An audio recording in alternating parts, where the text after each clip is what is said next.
This is the grinder or granulator machine.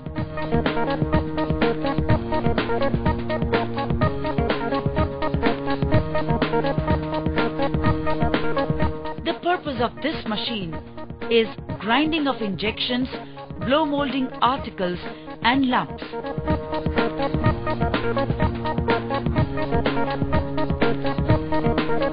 This is a heavy-duty machine made from mild steel and with a cutting blade of 8C HCR material.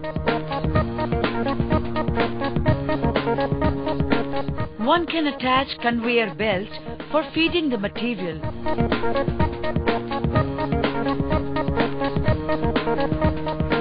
And cyclone with blower for collecting the material in a collection tray. Cyclone is compulsory for film waste. We are using standard material in control panel with contactor of Siemens.